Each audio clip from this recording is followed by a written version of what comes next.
the primary purpose of zakat actually income equality through an equitable distribution of wealth.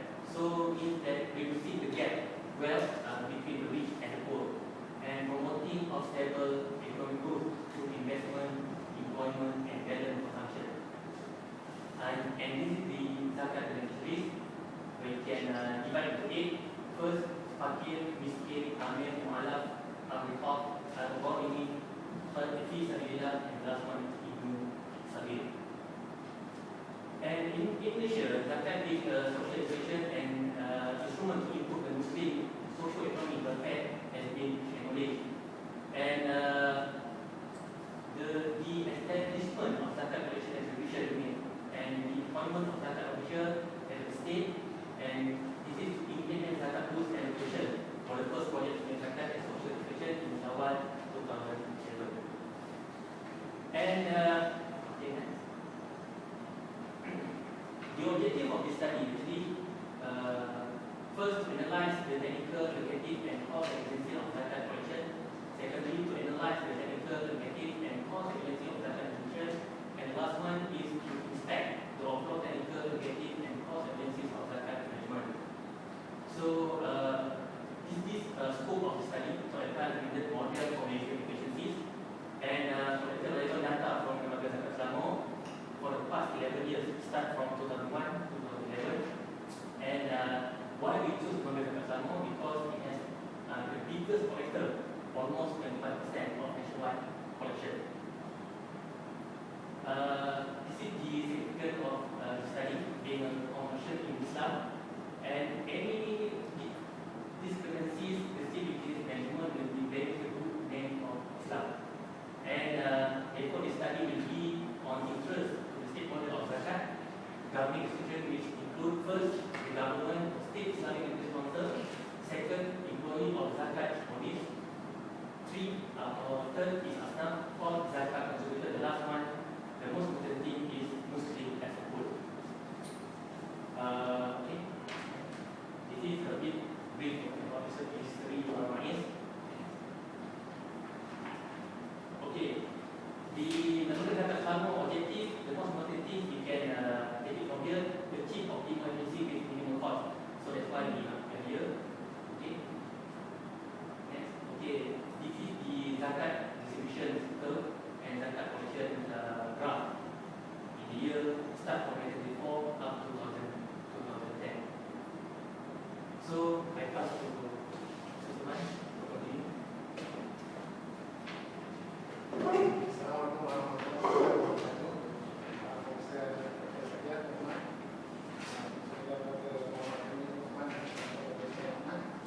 Okay, moving on.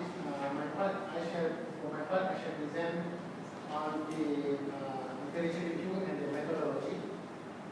Basically, for the literature review, in our research, we have divided them into zakat governance and also measure of efficiency.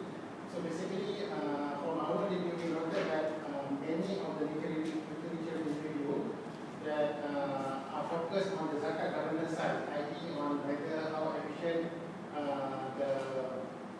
terms of the management,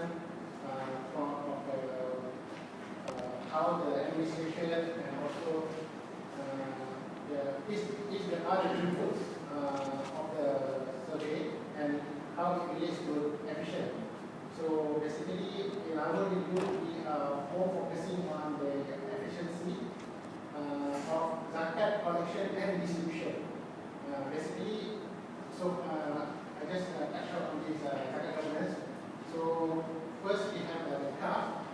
CAF state is focused, the research is focused on items that can be imposed on zakat. Secondly, WAM in 2000 focused on principle of zakat management.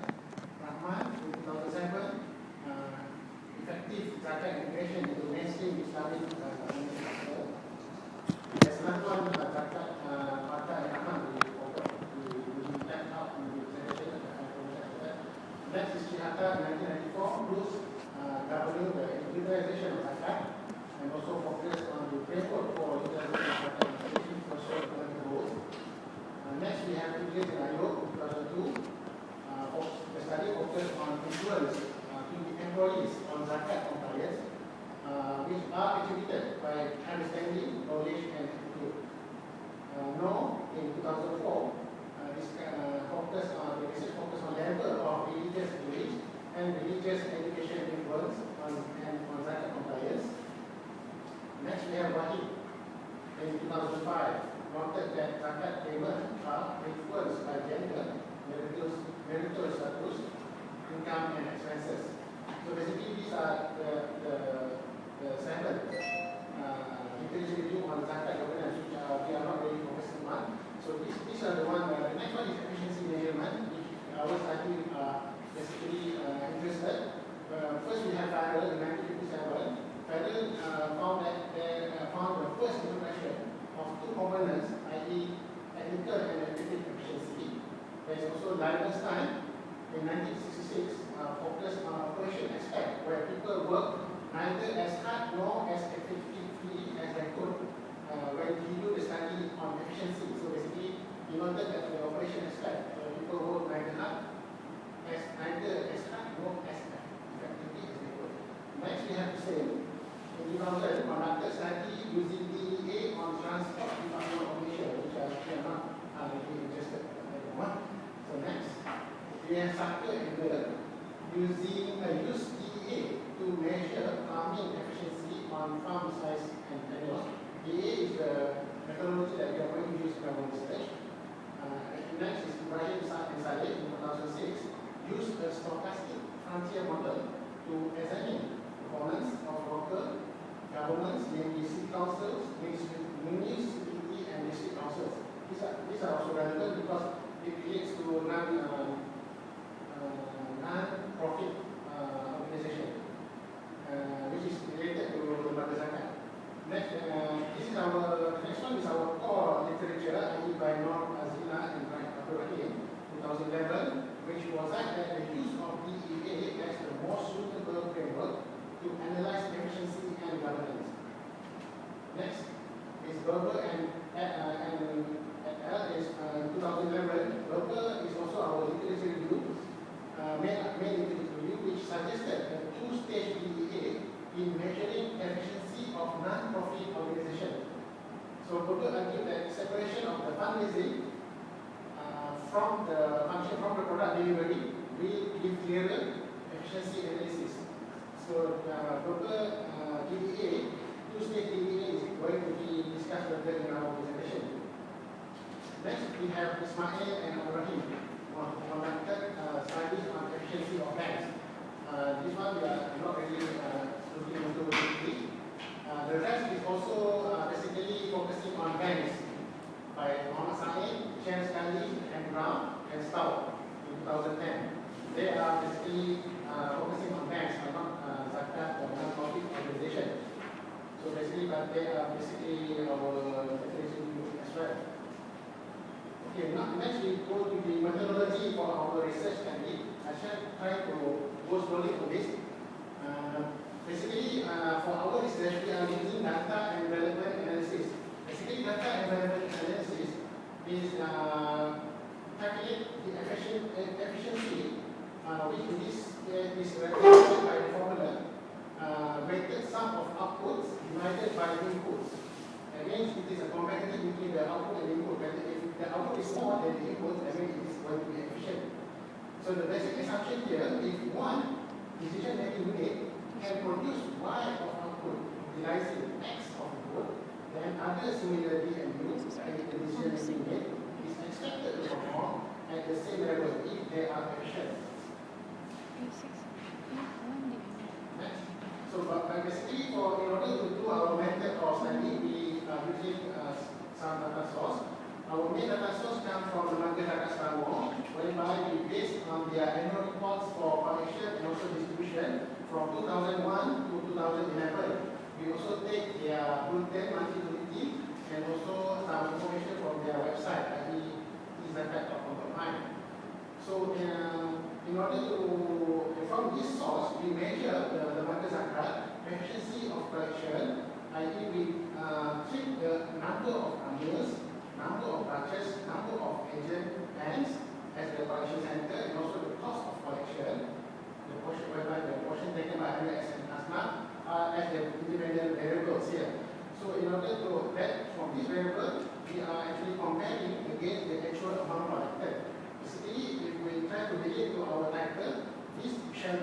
first stage of the DEA.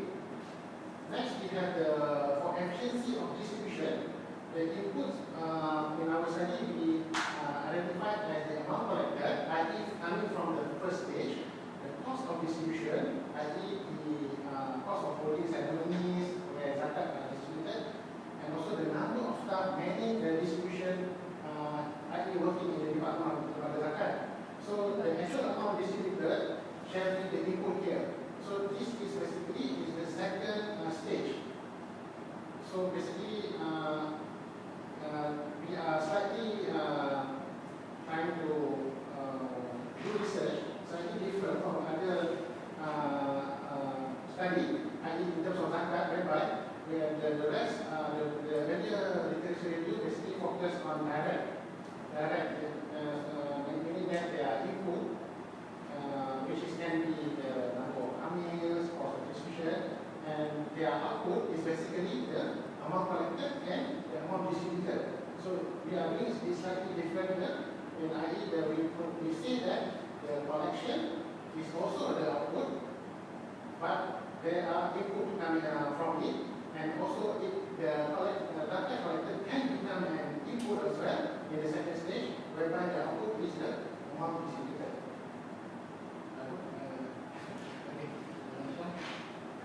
Okay, this is our theoretical framework. Basically, as I mentioned earlier, the first stage shall be the input, the variable input shall be the number of amils, number of branches, number of banks, and collection expenses, whereby it is the function of the variable, independent variable function for the zakat collected. And then it goes to the second stage, whereby zakat collection becomes the input of the second stage, plus the distribution expenses and the number of staff, whereby it is the function for the dependent variable, i.e. the zakat distributed.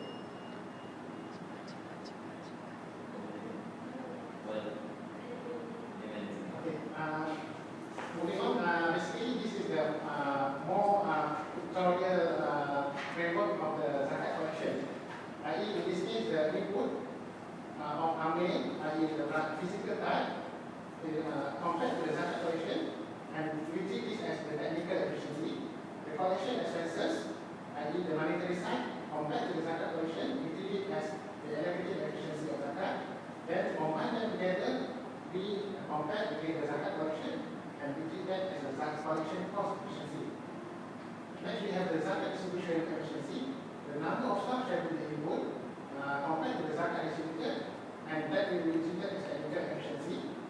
And then we have the monetary side, i.e. the zakat collected, plus the distribution expenses. We compare against the zakat distributed, which shall be treated as whether it is allocated efficiency or not.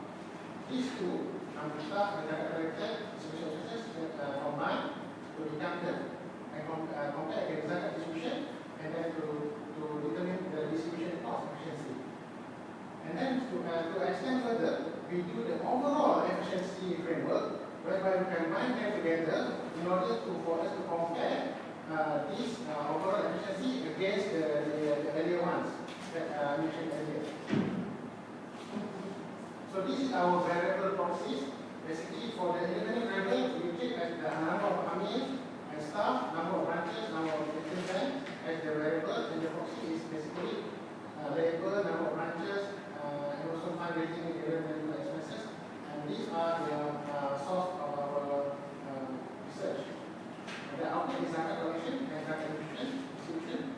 So basically, Zina and Berber shall be our main for literature review. Next, I pass to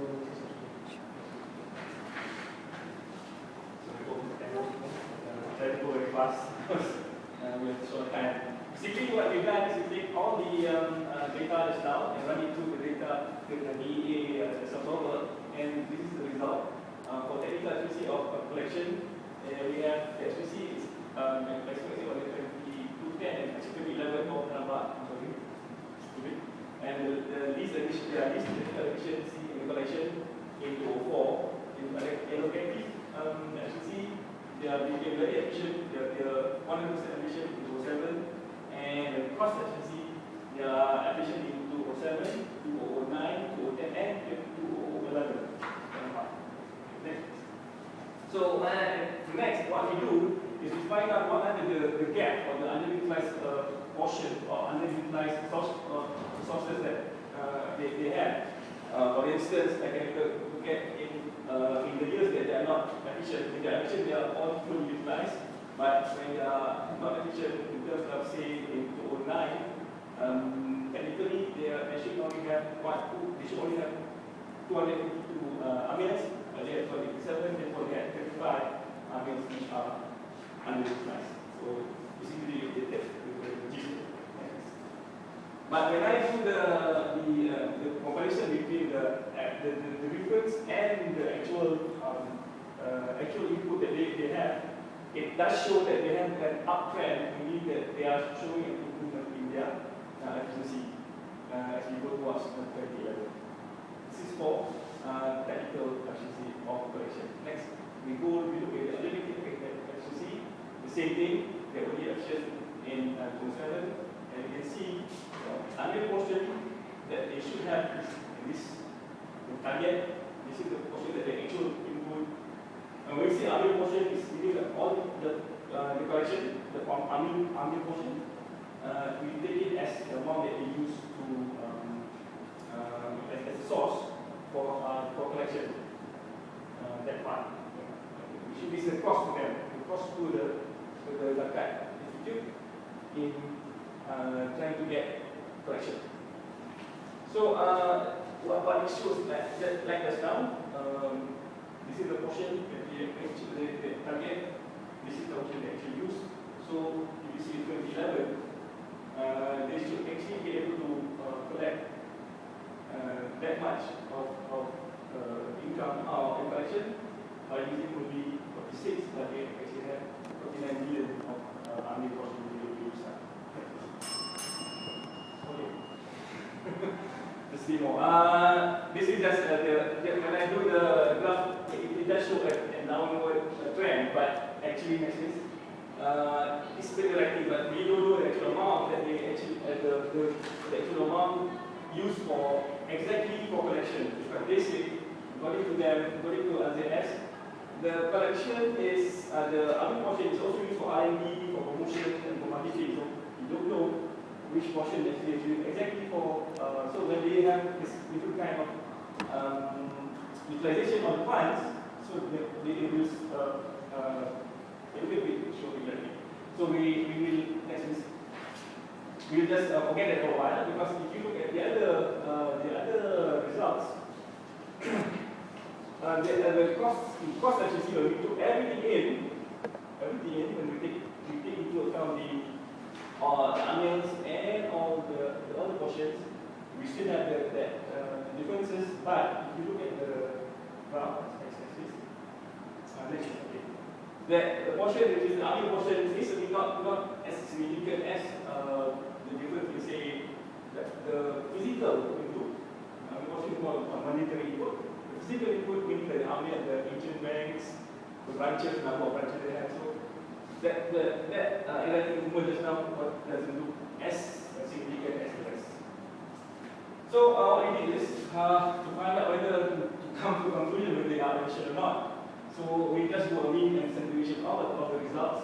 And of course, technically is the least efficient because the mean is only 70%, and the standard deviation is quite large, of 12%. But the rest is limited, and cost deviation is quite close to 1%, and it's very small standard deviation. But because it is still not efficient per se, we have to say that for next week. So we have to say that we have to check our hypothesis saying that Zakat is technically effective and efficient in their collection. So we are saying that we cannot say that they are actually efficient in their collection efforts. Next, we look at the distribution part. The same thing, we do the same thing over again. Next, please. We find out the differences where they are. Before you get that, did you try and say how did you arrive at the conclusion that they are not efficient? Basically, what I did was we just do the find the mean distribution of the mean and then distribution of the efficiency result. And if they're not one, you say it's not fair. Because we are only comparing with themselves, unlike other, we can compare other. And your cost is a third category, or how did you get your cost efficiency? The cost efficiency basically is all in. The technical is only physical input against the actual collection or distribution. Physical meaning actual number of people, number of branches, the physical thing and not monetary. The second part ability is the monetary amount, the price of the resources that you use. Cost efficiency is basically this one and this one together. It doesn't multiply what you understand. You just take all the input, all the inputs against the output. Instead of separating the physical and the monetary part. Why is it called cost? That's what definition given by CCR, Charles and. This based on which whose methodologies? Originally it's on the CCR, Charles, the group and Cost will be related to cost. yeah, that was my first. But when I read the literature, basically what they imply is that when you put all technical capability together, it becomes cost. They call it cost. What's the input for elevated? You say related to cost? Monetary price. Basically based on the price of the And technical is just physical. So distribution is the same, you do the same thing. But for distribution we only have number of staff. So so we only have one input and one output. So what we do is we do the same thing and we find that there are some inefficiency there in the technical part, in the axis, and this is basically what we got from when we do the graphical axis. And this is the allocated part, which is the amount, which is the what collection. It's not collection that we, in the first stages now, we use it as an output to measure. Now we put the collection as input. And there is some only depend they are efficient, and the rest there is some discrepancy. So when we look at this, there is some relative movement again because of the amount of the cost that they use. They don't give us the detail of actual costs they spend for what. So it does show a bit of a relative movement, but the trend shows this is on the trend. On the cost of the city, again, the cost is when you add all together. They put all the input together, and you can find that they are quite efficient in basically the most efficient toward 2010 or 2029. They are quite efficient for the number of staff. The physical part is still inefficient. So next is when we find when we do with graphically we have this, which is basically the same put together as the earlier slide.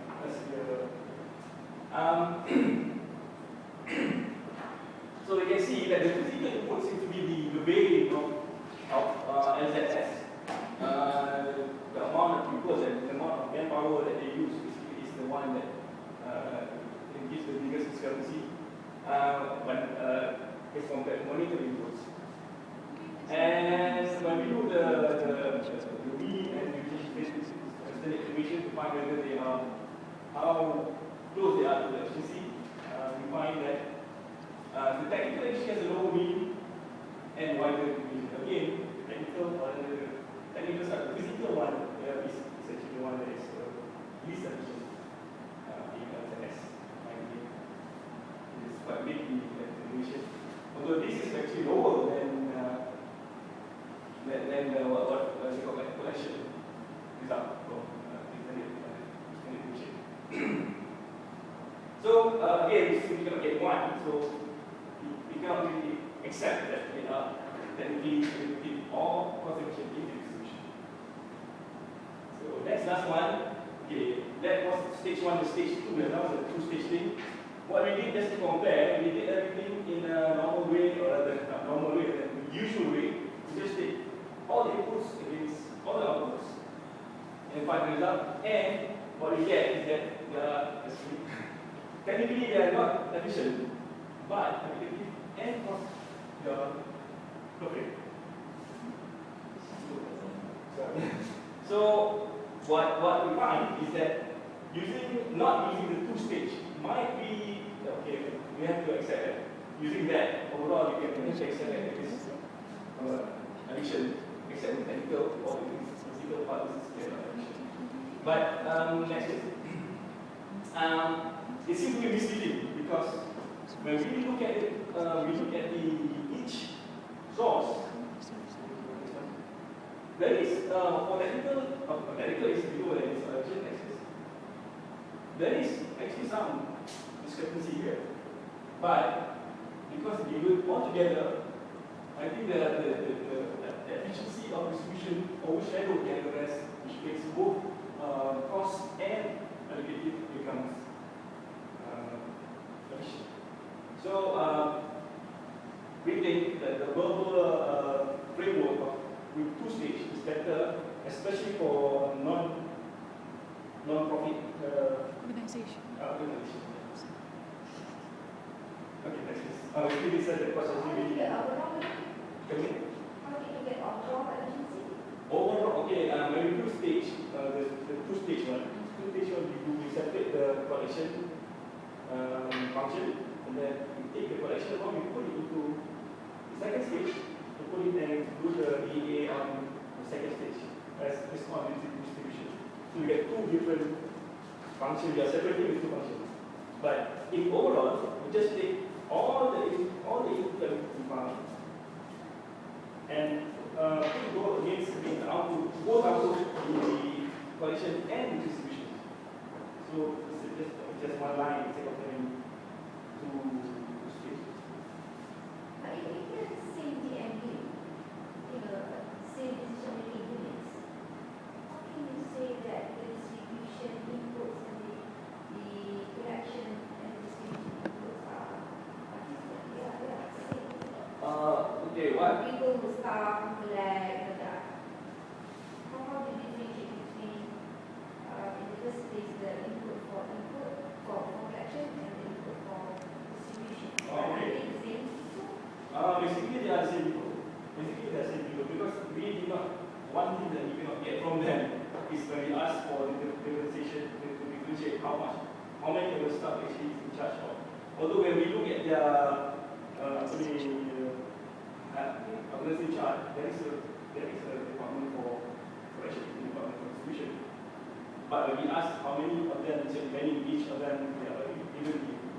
So when we ask them how many, we are all involved. So what we do is we have to take that assumption and say that we ask to a certain extent involved in both collection and distribution. The basically is internal to LZS. But then their function is also, their performance is also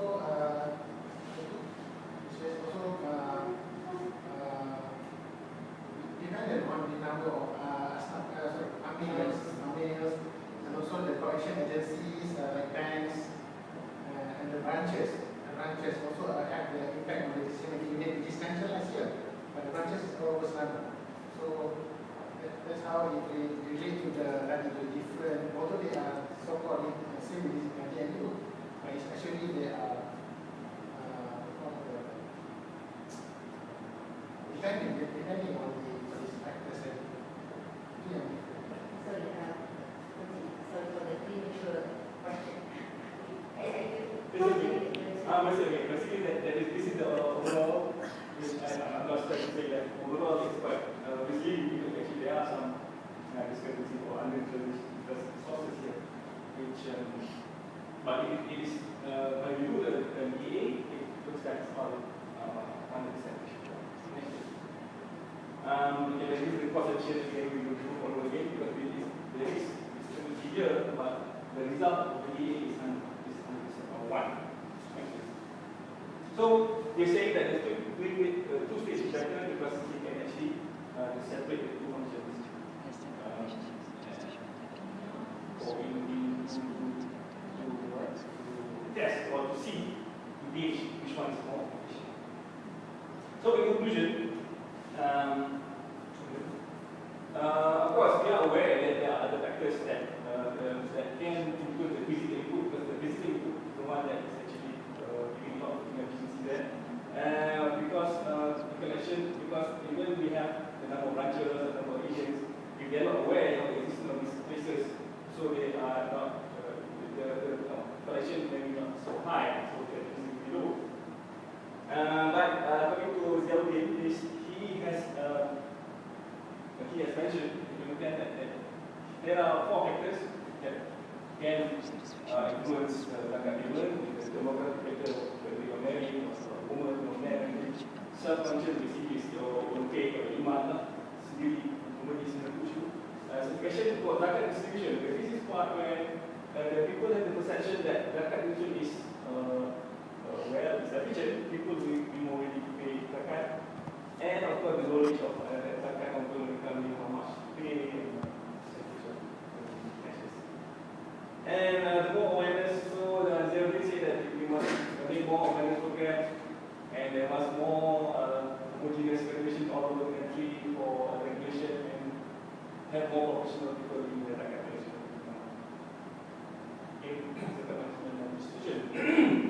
And in terms of distribution, our study show that physical input is not efficient, and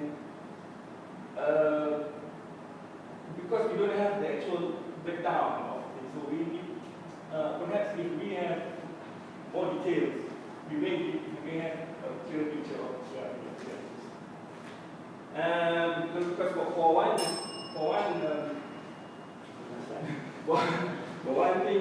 one person, or rather this normal saat and Suri did one case in point, because they did distribution efficiency and found that there is the number of asnaf, miskin asnaf, is the same for 2009 and 2010, but the number of distribution, there's more double to the miskin, the fakir and miskin for the fakir should be actually more minimum. So we recommend that